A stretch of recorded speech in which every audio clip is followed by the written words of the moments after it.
December 7th, 1941, 7:48 a.m. Hawaiian time. The sun has barely risen over the tranquil waters of Pearl Harbor. American sailors are finishing breakfast, preparing for another routine Sunday morning. Church services will begin in an hour. Some men write letters home. Others play cards in the mess halls. The battleships of the Pacific Fleet rest peacefully at their moorings, massive steel giants that represent American naval power in the Pacific. In exactly 2 minutes, everything changes forever. The first wave of Japanese carrier-based aircraft screams out of the morning sky like a swarm of mechanical hornets. The sound is distinctive, a high-pitched whine that grows louder with each passing second. Sailors look up, confused. Are these American planes conducting exercises? Then the first bombs fall. Explosions erupt across Battleship Row. Torpedo bombers skim the water's surface, releasing their deadly payloads. Dive bombers plunge from the sky with terrifying precision. The peaceful morning transforms into an inferno of fire, smoke, and death. In less than 2 hours, the attack will end. 8 battleships lie crippled or destroyed. Over 2,400 Americans are dead. Nearly 200 aircraft are obliterated on the ground. The United States Pacific Fleet, the guarantor of American power across half the globe,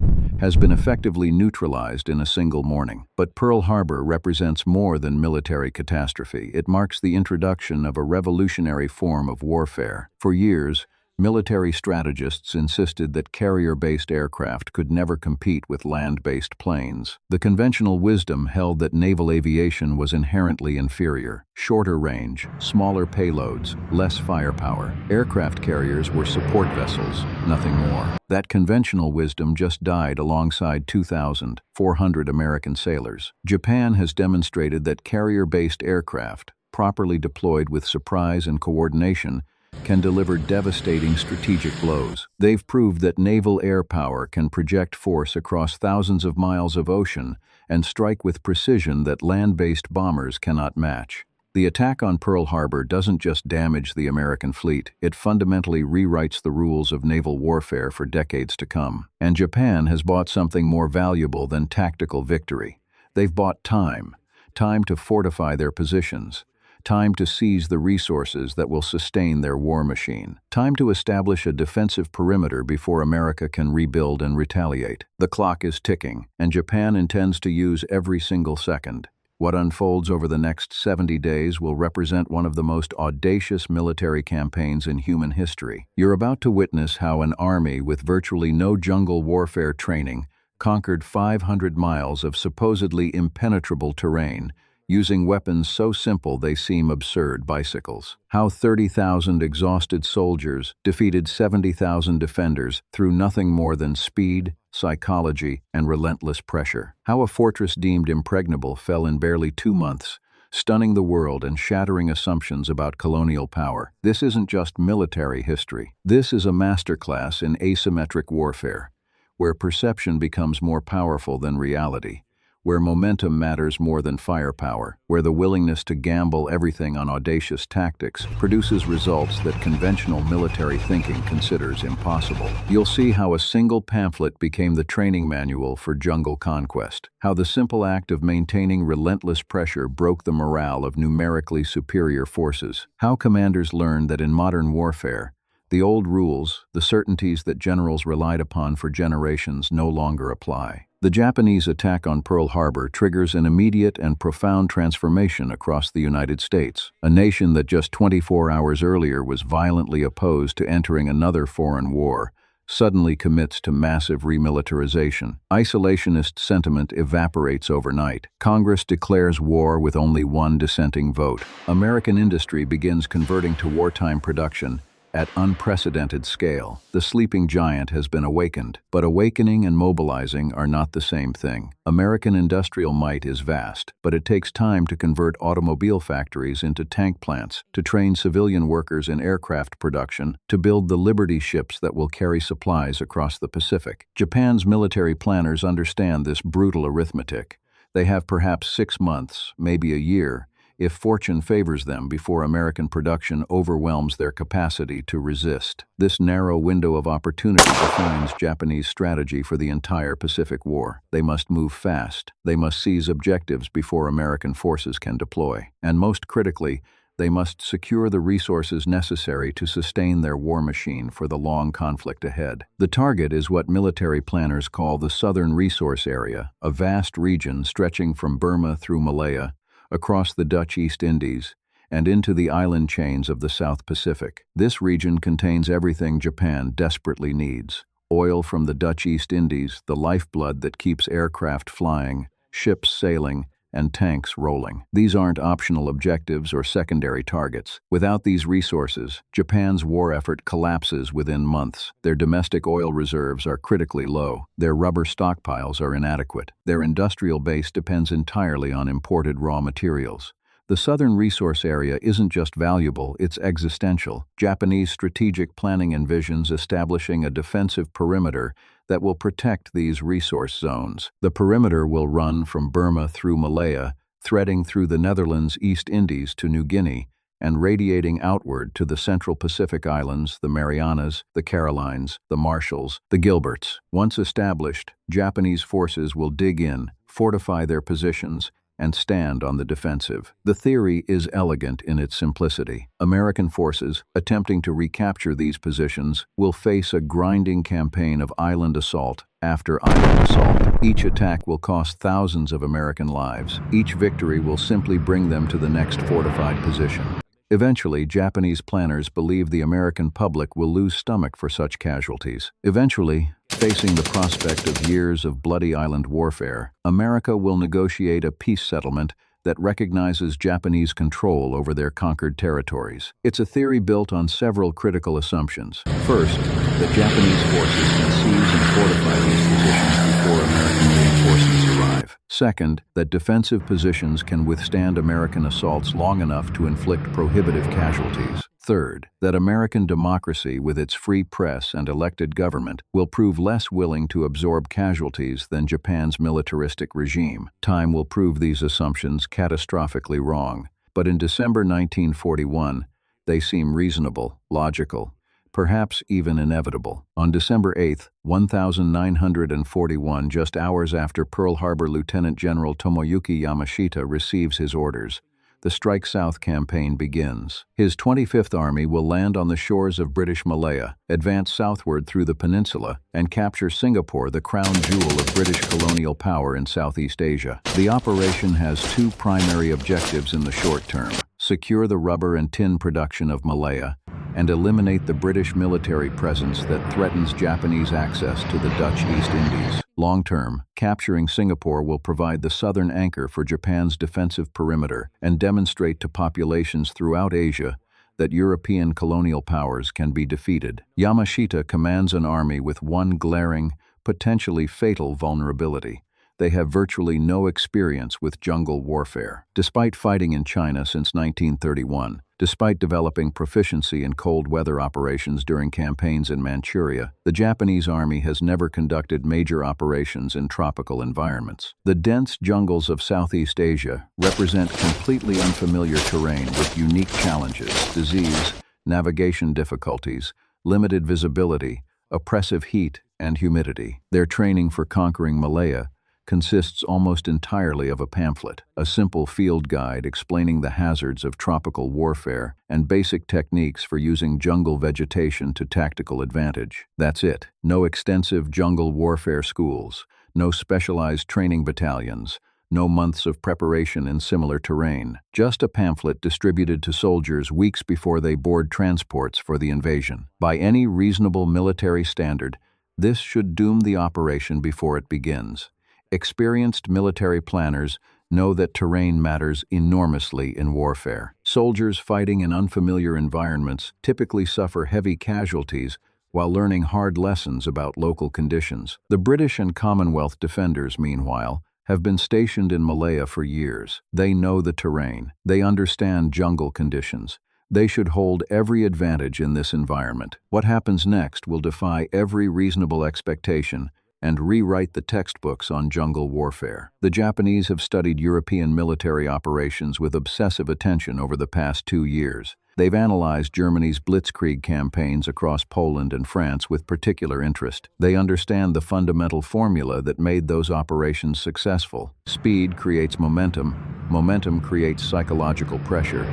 and psychological pressure shatters enemy cohesion faster than artillery shells. But can blitzkrieg principles work in jungle terrain? Can mechanized warfare tactics translate to an environment where tanks struggle, where roads are few, where visibility extends perhaps 20 meters in dense vegetation? German success in Europe depended on fast-moving armor columns and Stuka dive bombers creating terror. The jungle of Malaya seems to negate both advantages. The Japanese solution is elegantly simple. They'll apply blitzkrieg principles using different tools. Instead of massed tank formations, they'll use infantry mobility. Instead of Stuka terror, they'll use psychological warfare through unconventional tactics. The key insight is that blitzkrieg isn't really about tanks and planes. It's about maintaining relentless pressure, creating confusion, and never allowing the enemy time to establish coherent defenses. Their primary tactical innovation becomes known as the Scorpion maneuver. The concept is straightforward but brutally effective. When a Japanese force encounters enemy positions,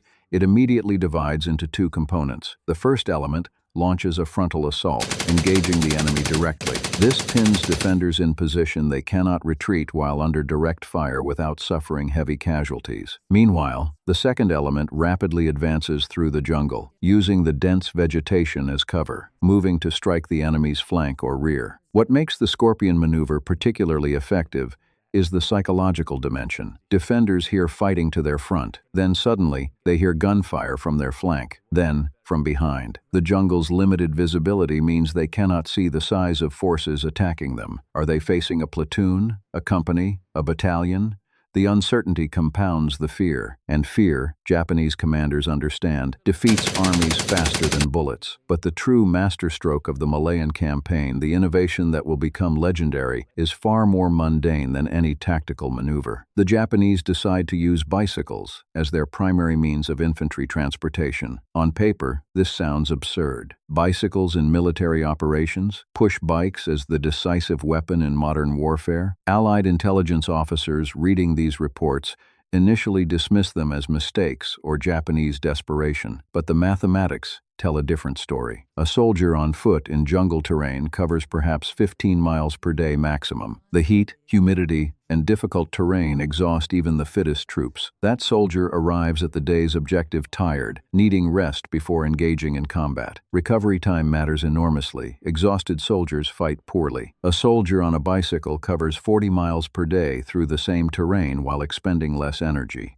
He arrives at the objective with enough stamina to immediately engage in combat. More critically, he can continue advancing the next day and the day after that without the cumulative exhaustion that eventually immobilizes foot-mobile infantry. Multiply those numbers across thousands of soldiers over weeks of campaigning, and the tactical implications become staggering. Bicycle-mounted infantry can advance more than twice as fast as foot infantry while maintaining combat effectiveness. They can pursue retreating enemies relentlessly, never allowing defenders time to establish new positions.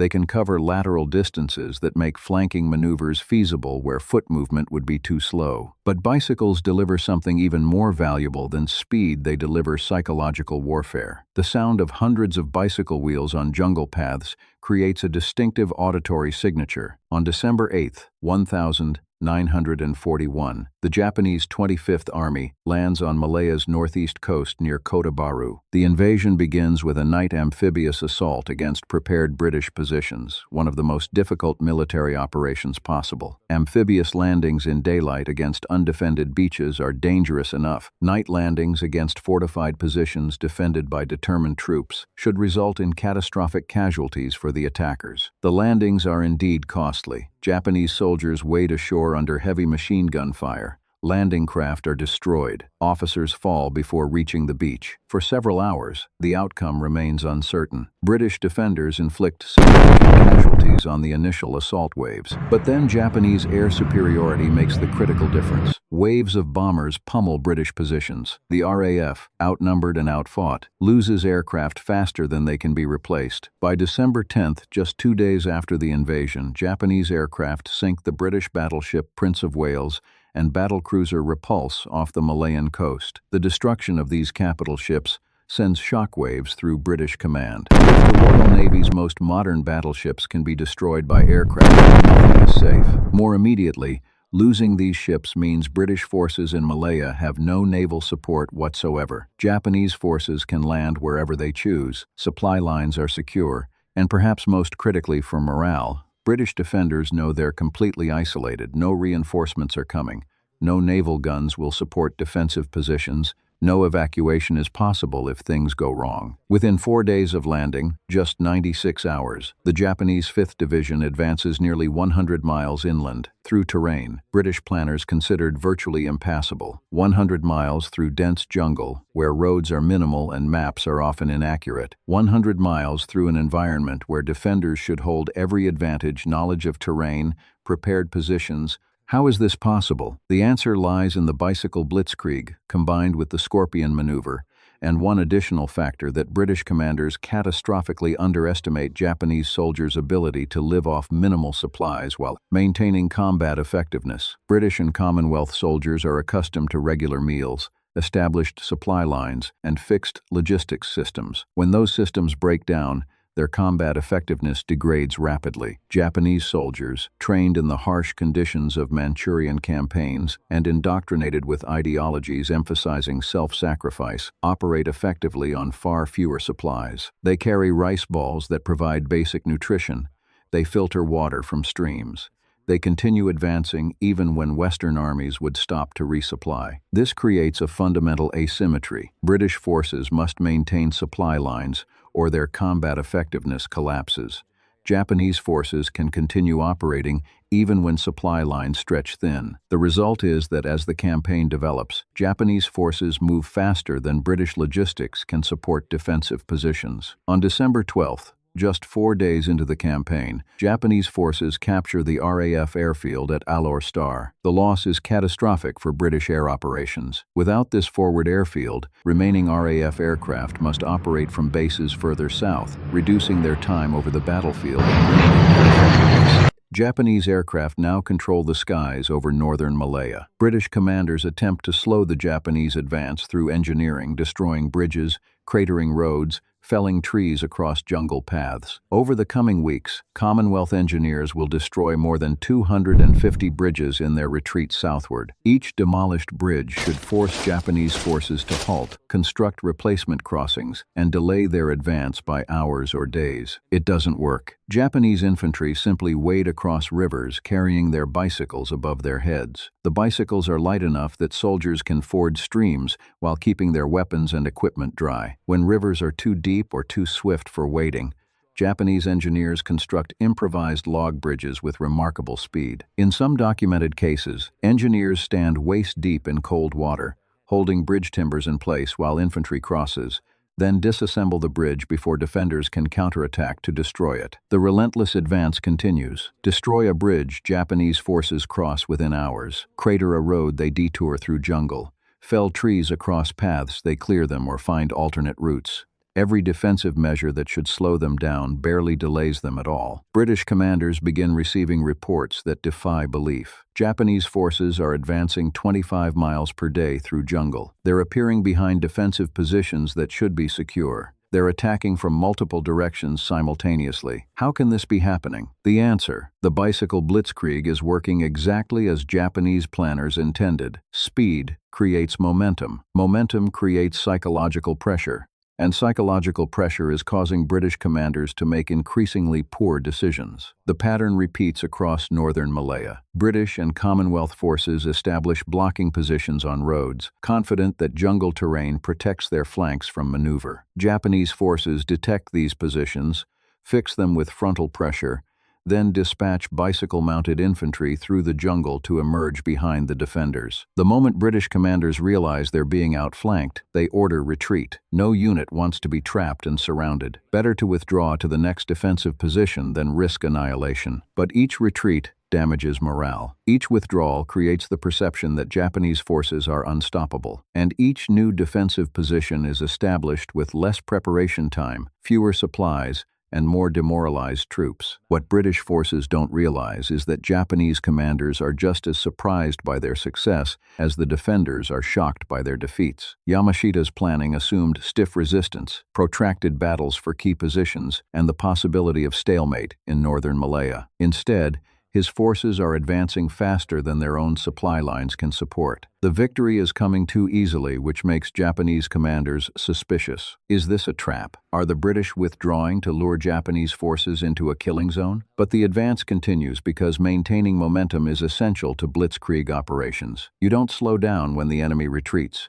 You accelerate, you press harder, you give them no time to recover. By early January 1942, Japanese forces control all of northern Malaya. The RAF has been driven from its forward airfields. British supply depots have been captured or destroyed, and the psychological impact of relentless Japanese success has convinced many Commonwealth soldiers that their enemy is invincible. The myth of the Japanese super warrior crystallizes. These aren't ordinary soldiers, they're jungle fighting specialists who can see in the dark, who move silently through dense vegetation, who appear and disappear like ghosts, who fight with suicidal determination that makes them impossible to stop. It's a myth, but it's a myth built on very real tactical innovations and sustained by very real victories. And myths, once established, become powerful weapons in their own right. January 11th, 1942, Kuala Lumpur, capital of British Malaya, falls to Japanese forces. The city's capture after just 34 days of campaigning sends shockwaves through British command structures in Singapore and London. How can an entire colony collapse in barely a month? But the campaign's pace doesn't slow, it accelerates. Amphibious landings on Malaya's west coast, supported now by total Japanese air superiority, allow forces to leapfrog defensive positions. Commonwealth troops find themselves squeezed between Japanese armies advancing from the northeast and forces landing behind them on the coast. The classic military nightmare encirclement becomes increasingly real. British commanders face impossible choices: stand and fight, risking complete destruction, or retreat again, yielding more ground but preserving forces for future battles. Almost uniformly, they choose retreat. Better to preserve the army than sacrifice it in battles that cannot be won. Each retreat makes the next retreat more likely. Morale crumbles with each backward step. Soldiers begin questioning whether their officers know what they're doing. Officers begin doubting whether victory is even possible. The psychological rot spreads faster than Japanese bicycle columns. By January 28th, 1942, just 51 days after the initial landing,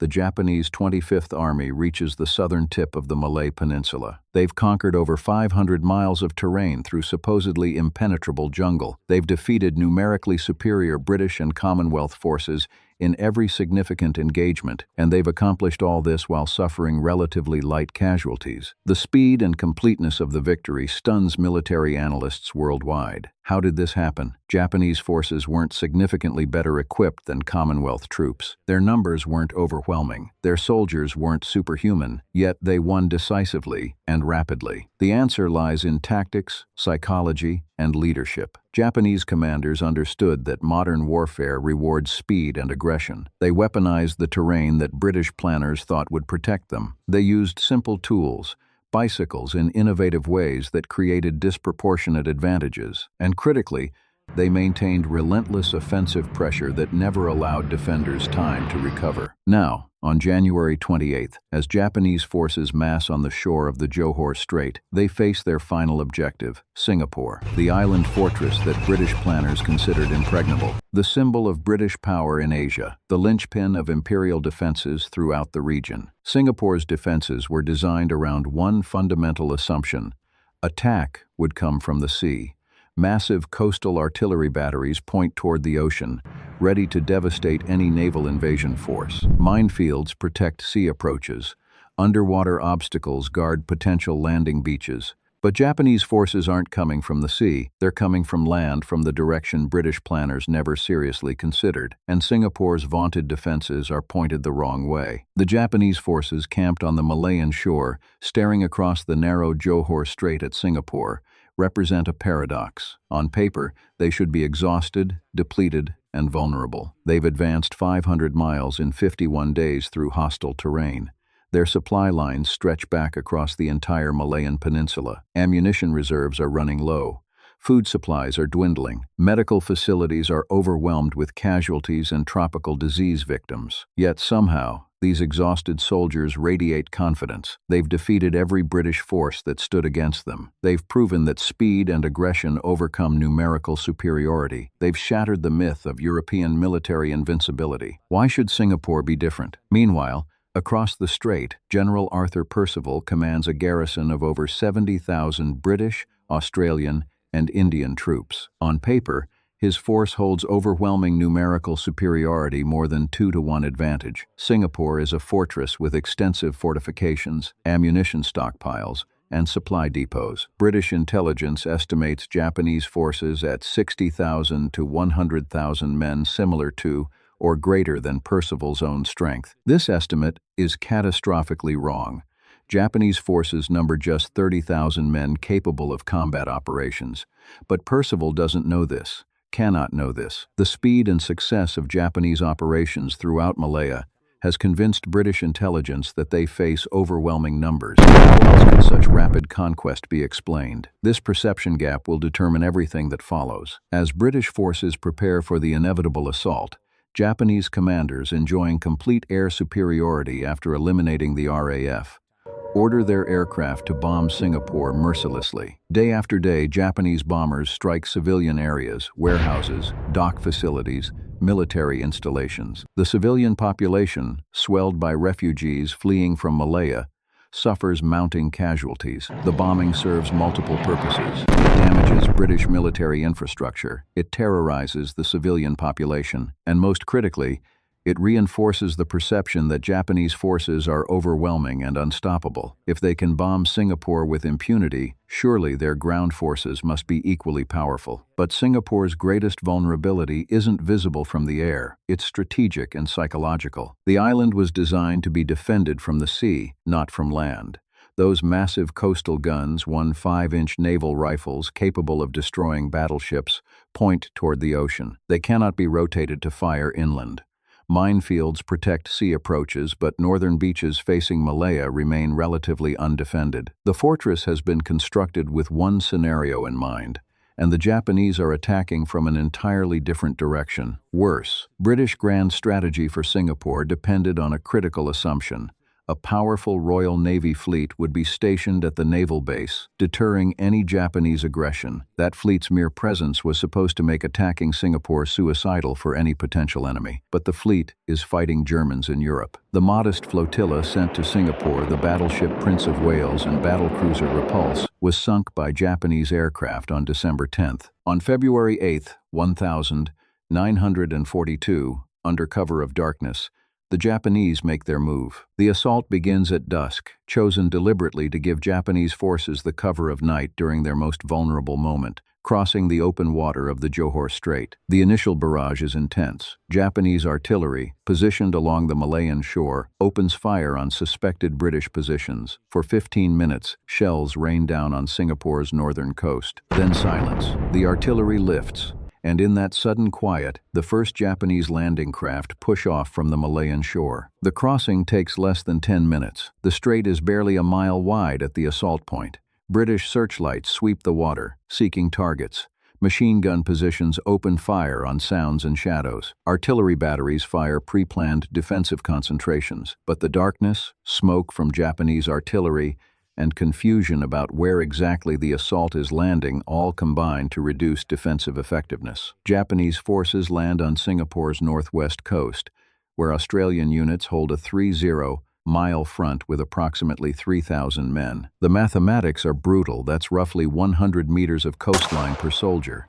Even elite troops cannot effectively defend such an extended front. The initial Japanese landing force numbers 13,000 men, more than 4 times the Australian defenders in the assault sector. They quickly establish beachheads, overwhelm Australian positions through sheer numbers, and begin pushing inland. Australian troops fight fiercely, inflicting significant casualties, but mathematics and tactics overwhelm courage. By midnight, Japanese forces control several beachheads. More critically, they've discovered something that will determine the entire battle's outcome. There's no depth to British defensive lines. No reserve forces are positioned to counterattack. No secondary defensive belt exists to contain breakthroughs. The Australians have been deployed in a thin line along the coast with nothing behind them. Recognizing this fatal weakness, Japanese commanders immediately order their reserve forces across the strait. Another 10,000 troops cross before dawn. By morning of February 9th, 23,000 Japanese soldiers are on Singapore Island, and they're expanding their beachhead against increasingly desperate resistance. Percival orders counterattacks. Multiple Australian and British units attempt to push Japanese forces back to the beaches, but these attacks are uncoordinated, different units attacking at different times with no mutual support. Japanese defenders, who've perfected defensive tactics over months of combat in China, repulse each attack in turn.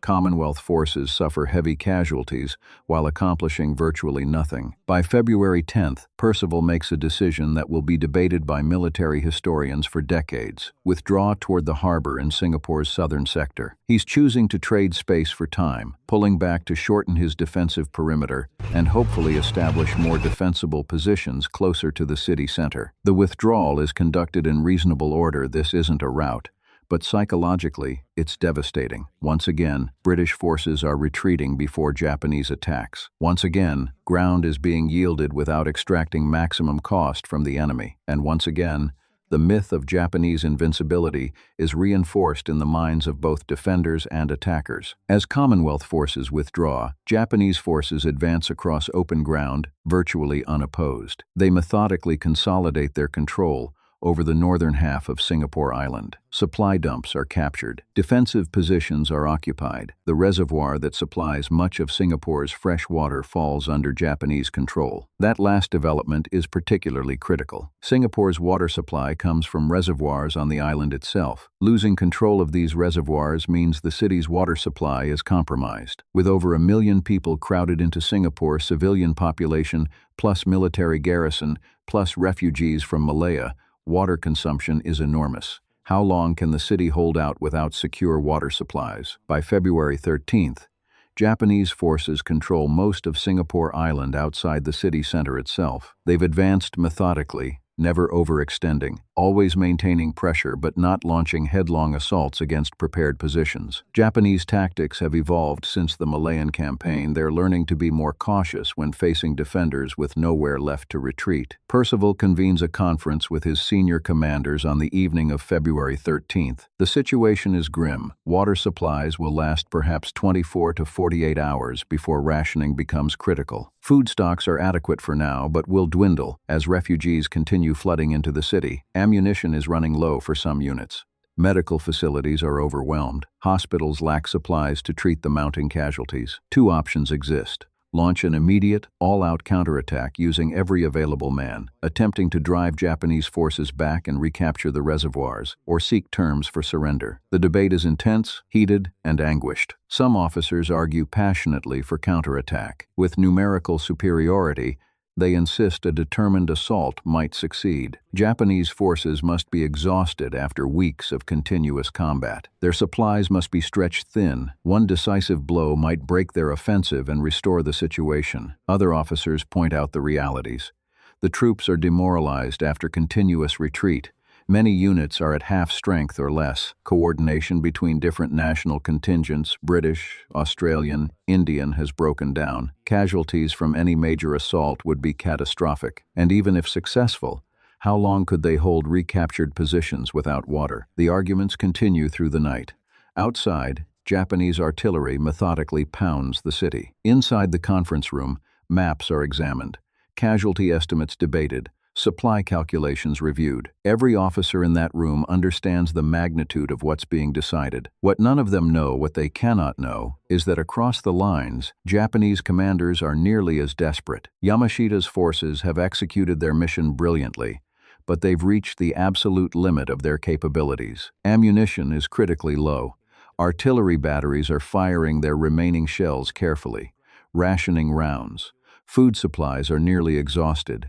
Medical facilities are completely overwhelmed. Most critically, Yamashita knows his forces cannot sustain a prolonged siege. They lack the supplies for weeks of urban warfare. They lack the replacements to make good their casualties. If Commonwealth forces discover this weakness and launch a determined counterattack with their superior numbers, the entire Japanese position could collapse. Years after the war, Yamashita will admit publicly, My attack on Singapore was a bluff that worked. I knew that if I had to fight for long, I would be beaten. But in February 1942, Percival doesn't know this. He sees only an enemy that has won every battle, advanced relentlessly despite all obstacles, and seems capable of achieving the impossible. The psychological warfare, the speed, the pressure, the myth of invincibility carefully constructed over 70 days now pays its ultimate dividend. The conference continues. Officers argue. The hours pass. Dawn approaches on February 14th, and with it, the most consequential decision of Arthur Percival's career. He stands to address his commanders. Every eye fixes on him. Outside, Singapore burns under Japanese artillery fire. Over 100,000 soldiers and 1 million civilians await his decision. The British Empire's prestige in Asia hangs in the balance. Percival begins to speak. But wait, what none of these officers know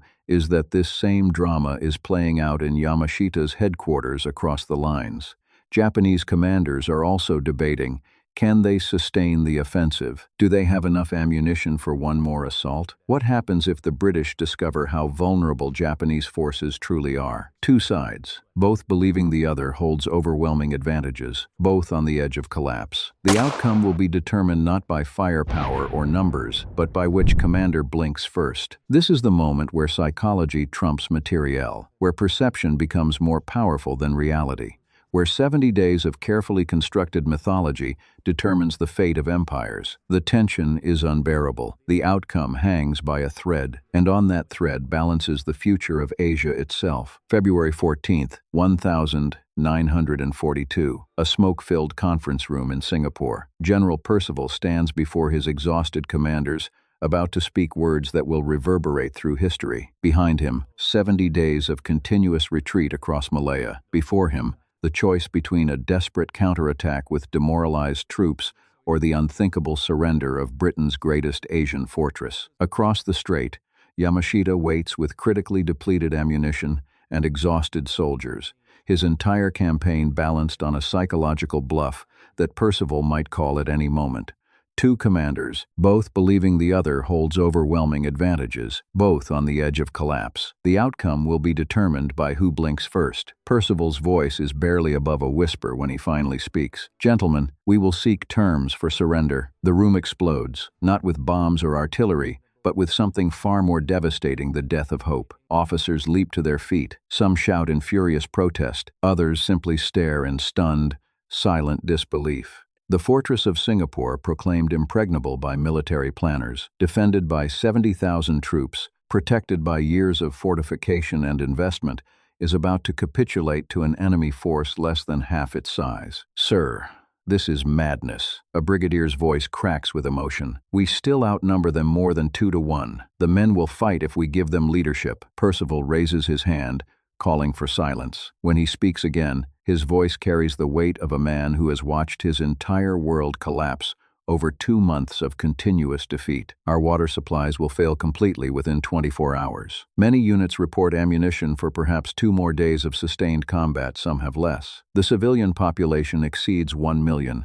including refugees from Malaya, without water, without medicine. Facing Japanese artillery bombardment of civilian areas, we face catastrophe that transcends military considerations." He pauses, then delivers the final blow. "And gentlemen, our most recent intelligence estimates put Japanese forces at over 100,000 men, possibly more. They've defeated us at every turn. They hold our water supply. They control our northern airfields. They dominate the skies. What makes you believe one more battle will produce a different outcome than the previous 50? That statement, that fundamental misperception, seals Singapore's fate. Percival believes he faces overwhelming enemy numbers. The reality is precisely the opposite. But intelligence failures, psychological warfare, and the cumulative impact of 70 days of Japanese tactical brilliance have created an illusion so convincing that it overrides mathematical reality. The debate continues for several more hours, but the outcome is inevitable. Some officers continue arguing for counterattack. Others resign themselves to the necessity of surrender. A few simply sit in silence, contemplating the magnitude of what's happening. Outside, dawn breaks over Singapore on February 14th, 1942. It will be the last dawn of British rule. Later that morning, Percival dispatches officers under a white flag to negotiate surrender terms with Japanese commanders. The negotiations are brief and harsh. Yamashita, desperate to conclude matters before his own weaknesses become apparent, demands immediate and unconditional surrender, no gradual withdrawal, no guarantee of civilian safety beyond what Japanese forces choose to provide, complete capitulation. On the evening of February 14th, 1942, General Arthur Percival formally surrenders Singapore to General Tomoyuki Yamashita. Percival arrives with several staff officers, looking haggard and defeated. Yamashita, determined to conclude matters quickly, conducts the proceedings with harsh efficiency. "Will you surrender?" Yamashita demands through his interpreter. Percival attempts to negotiate terms. Yamashita cuts him off. Yes or no? The moment stretches. Percival knows that agreeing means over 80,000 British, Australian, and Indian troops march into captivity. He knows it means the largest surrender of British-led forces in history. He knows it means personal and professional disgrace. But he also believes incorrectly that continuing to fight means condemning 1 million civilians to catastrophe and sacrificing his garrison in a hopeless battle against overwhelming odds. Yes, Percival finally whispers. The word hangs in the air like a death sentence. With that single syllable, the battle for Singapore ends. The fortress has fallen. The myth of British invincibility in Asia lies shattered. And the Japanese Empire has achieved what months earlier seemed impossible, complete conquest of Malaya and Singapore in barely 70 days. The scale of the disaster is staggering. Over 80,000 Commonwealth troops march into Japanese captivity. British, Australian, Indian, and other Allied soldiers, who will spend the next 3.5 years in brutal prisoner-of-war camps where thousands will die from disease, starvation, and abuse. Japanese casualties for the entire Malayan campaign, approximately 10,000 killed and wounded. Allied casualties and prisoners, over 138,000. But numbers alone cannot capture the magnitude of what just happened. Singapore wasn't just a military base, it was a symbol of British power throughout Asia, a symbol of European colonial dominance, a symbol that white men who arrived from distant lands to rule over Asian populations were somehow inherently superior, militarily invincible, destined to govern. That symbol just collapsed, and the psychological shockwaves will ripple across Asia and the Pacific for years. Winston Churchill, receiving news of the surrender in London, is physically ill. In his private papers, he will later describe it as the worst disaster and largest capitulation in British history. The military defeat is catastrophic enough, but the blow to British prestige, to the entire edifice of colonial authority, is immeasurable. Throughout Asia, colonized populations who've been told that European powers are invincible, that resistance is futile, that independence is impossible, suddenly see evidence to the contrary. If Japan can defeat the British Empire in 70 days, perhaps colonial rule isn't eternal after all. Perhaps independence movements have a chance. Perhaps the entire structure of European dominance is vulnerable. In India, independence activists seize on Singapore's fall as proof that British rule can be challenged. In Burma, defenders watching Japanese forces approach now understand that retreat from superior Japanese tactics ended in surrender. Perhaps accommodation or collaboration offers better outcomes than futile resistance. Throughout Southeast Asia, nationalist movements gain momentum and confidence. For Japan, Singapore's fall represents vindication of their entire strategic vision. The Strike South campaign has succeeded beyond their most optimistic projections. They've secured the approaches to the oil fields of the Dutch East Indies operations. To seize those fields are already underway. They've captured the tin and rubber production of Malaya resources now flowing to Japanese industry. They've established the southern anchor of their defensive perimeter. The line from Burma through Singapore through the Dutch East Indies to New Guinea is becoming reality. And they've demonstrated that European colonial powers can be defeated quickly, decisively, completely. Japanese forces now occupy vast territories stretching from Burma through China, through Malaya, through the Dutch East Indies, across New Guinea, and radiating out into the Central Pacific Islands. Defending this empire requires hundreds of thousands of troops scattered across millions of square miles of territory. Supporting these forces requires merchant shipping that's already inadequate and vulnerable to American submarine attacks that will intensify as the war continues. But in February 1942, these future consequences remain invisible. Right now, Japan rides an unprecedented wave of conquest. Their forces sweep through the Dutch East Indies, capturing oil fields that will fuel their war machine. The Philippines fall after fierce American and Filipino resistance. General MacArthur evacuates, vowing to return. Burma is invaded, threatening India itself. The defensive perimeter expands with each passing week. The myth of the Japanese super warrior reaches its absolute zenith.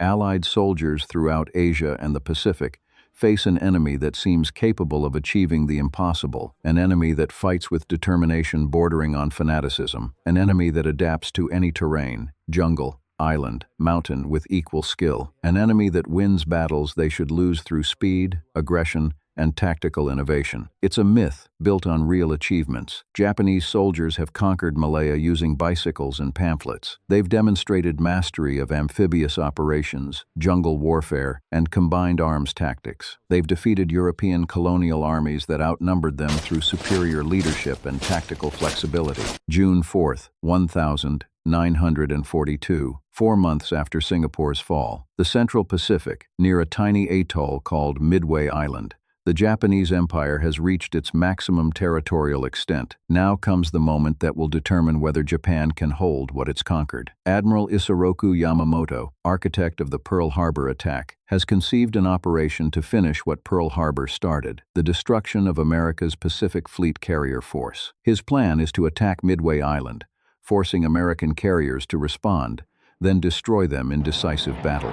With American naval power eliminated, Japan's defensive perimeter becomes impregnable. American forces would require years to rebuild sufficient strength to challenge Japanese control of the Pacific. Yamamoto commands overwhelming numerical superiority. 4 large fleet carriers, plus numerous supporting vessels. Over 250 aircraft, veteran pilots blooded in months of combat across China and the Pacific. Against them, 3 American carriers with approximately 230 aircraft, many flown by inexperienced pilots. On paper, Japanese victory seems inevitable, but paper calculations don't account for one critical factor. American cryptanalysts have broken enough of the Japanese naval code to deduce Yamamoto's plan. Admiral Chester Nimitz, commanding American forces, knows the Japanese are coming to Midway. He knows approximately when they'll arrive. He knows the composition of their forces. And most critically, he knows. They don't know. He knows. Intelligence transforms everything. Instead of sailing blindly to defend Midway and encountering a trap, Nimitz sets his own ambush. He quietly positions his 3 carriers, Enterprise, Hornet, and Yorktown northeast of Midway Island, beyond Japanese reconnaissance range. When Japanese forces attack the island, American carriers will be perfectly positioned to strike. Early morning, June 4th, Japanese carriers launch their first strike against Midway Island itself. Over 100 aircraft pummel the American air base, heavily damaging facilities but not completely destroying the airfield's ability to launch counterstrikes. American land-based aircraft counterattack the Japanese carriers, achieving little except to convince Japanese commanders that Midway's air defenses remain dangerous. Japanese Admiral Nagumo makes a fateful decision: rearm reserve aircraft with bombs for a second strike against Midway. His reserve aircraft are currently armed with torpedoes and armor-piercing bombs designed to attack ships. Switching ordnance to cluster bombs for attacking land targets takes time. It's a logical decision based on Nagumo's assumption that no American carriers are nearby. His reconnaissance aircraft have reported no enemy carriers in the area. Why maintain anti-ship ordnance when the immediate threat is the airfield? The decision proves catastrophic. At 9 a.m., still undetected, American carriers launch their strike aircraft. Torpedo bombers go first slow, vulnerable Douglas Devastators carrying single torpedoes. They must fly low, straight, and level to release their weapons, making them easy targets for Japanese fighters and anti-aircraft fire. The first wave of American torpedo bombers attacks at 9:20 a.m. Japanese Zero fighters and carrier anti-aircraft fire tear them apart. Of 41 torpedo bombers launched, 35 are destroyed. Their torpedoes, those that are released, miss their targets.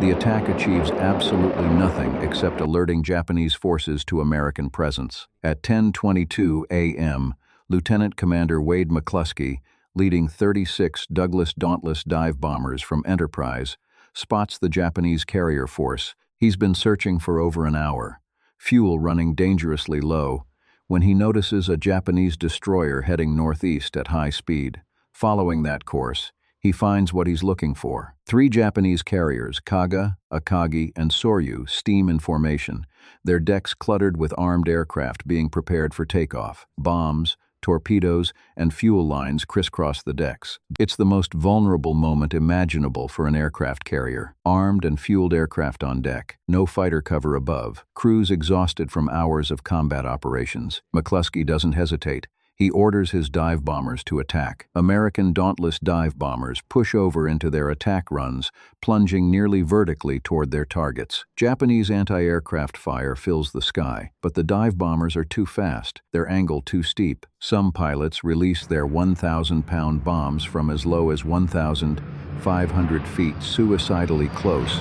to ensure hits against maximum value targets. The first bomb strikes Akagi near the amidships elevator, penetrating to the hangar deck where armed aircraft are parked. The explosion ignites fuel and ordnance, triggering secondary explosions that rip through the ship. Within minutes, Akagi is a blazing wreck, her flight deck buckled, fires raging out of control. Kaga receives multiple direct hits. Bombs detonate among armed aircraft on her flight deck, creating cascading explosions that consume the ship. Her entire forward section becomes an inferno. Crew attempts to fight the fires prove futile. Too many bombs, too much fuel, too much ammunition cooking off in the heat. Soryu takes 3 direct hits in rapid succession.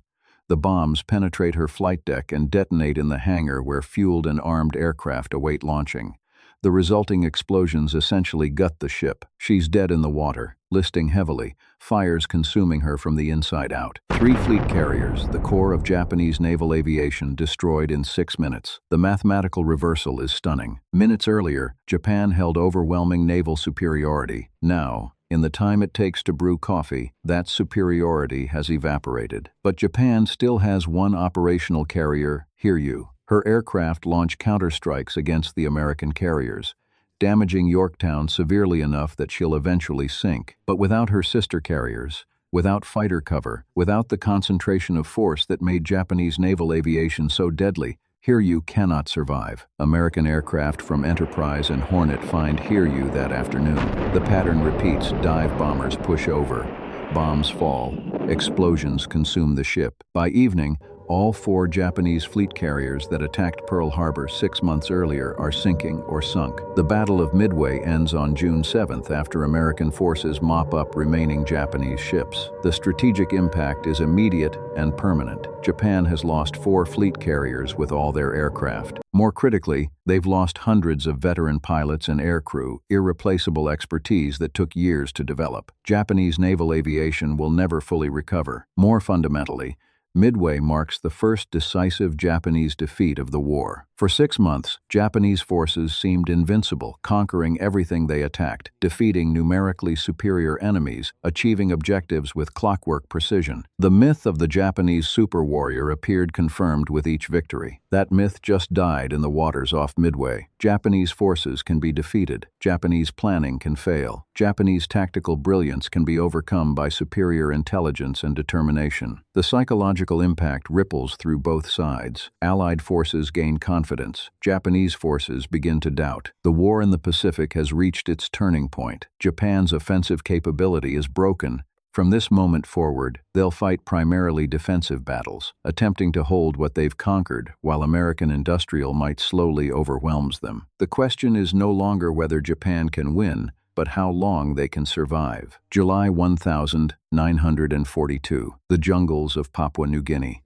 While the Battle of Midway settled the naval balance in the Pacific, the question of who dominates jungle warfare remains unresolved. Japan's conquest of Malaya demonstrated their mastery of tropical combat.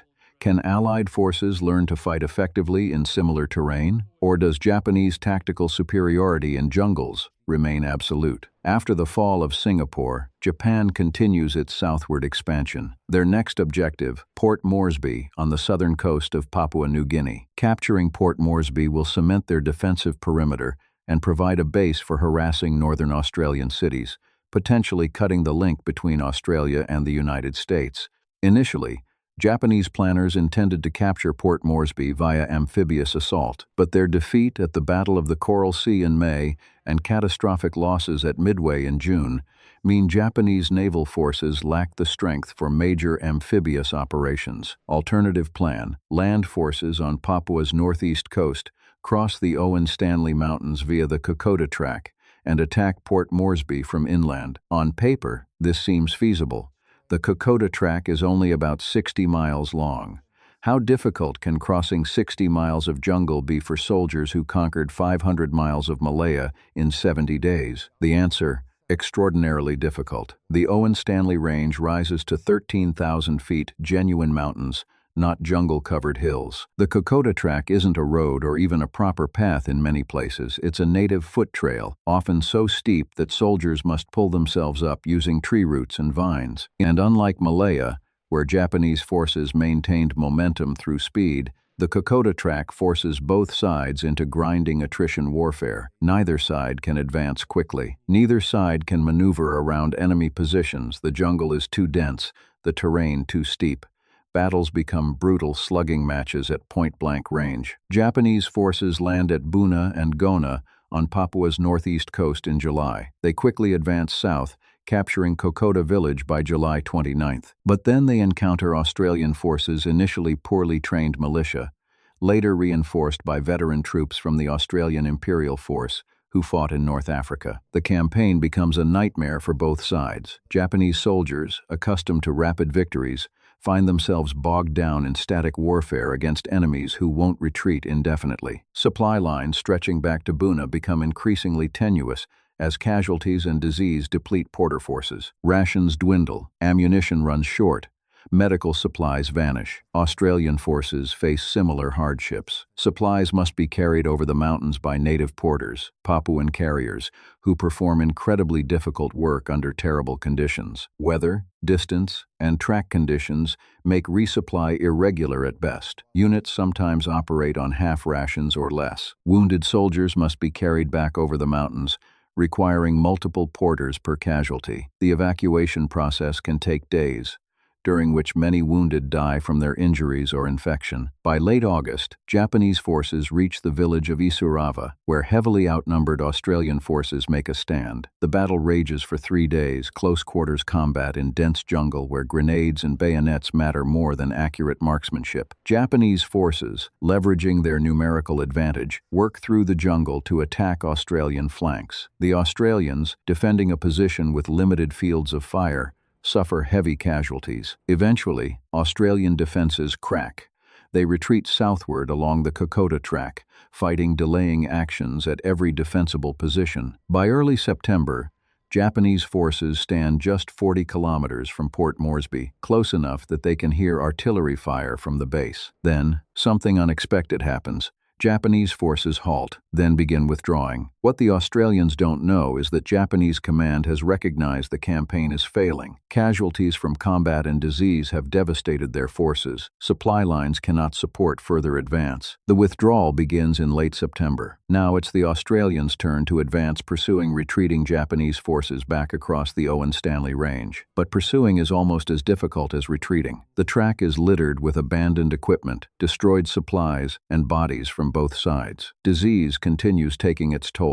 By November 2nd, after fierce fighting, including a final stand at Kokoda village itself, where Australian bayonet charges break Japanese defensive positions, the Japanese have been driven back to Buna and Gona on the coast. The campaign ends with Allied forces capturing these coastal strongholds after weeks of grinding combat. More fundamentally, Kokoda demonstrates that Japanese mastery of jungle warfare isn't absolute. Allied forces can learn, adapt, and ultimately prevail in tropical terrain. The myth of Japanese invincibility in jungles, forged in Malaya, has been challenged and found wanting. The campaign demonstrated profound truths about modern warfare. Speed and momentum can overcome numerical superiority. Psychological pressure can be as decisive as firepower. Simple innovations, bicycles, for instance, can produce strategic advantages when employed with imagination. Leadership matters enormously. Commanders willing to think unconventionally and take calculated risks can achieve results that conventional approaches consider impossible. Japan's conquest of Malaya and Singapore showcased these principles perfectly. An army with minimal jungle warfare training, equipped with bicycles and armed with tactical innovation, conquered 500 miles of impassable terrain in 70 days. They defeated numerically superior forces through relentless pressure. Yamashita's later admission, "My attack on Singapore was a bluff," reveals the campaign's essential truth. Battles are often won in commanders' minds before they're decided on battlefields. Percival believed he faced insurmountable force and surrendered with numerical superiority. Yamashita knew his forces teetered on collapse but maintained aggressive pressure that convinced his enemy of inevitable defeat. But myths eventually collide with reality. Midway demonstrated that Japanese forces could be defeated when facing enemies with superior intelligence and determination. The lessons of 1942 shaped the remainder of the Pacific War. Speed and aggression matter, but they must be sustained by adequate logistics. Japan's lightning conquest established them as the dominant Pacific power by mid-1942.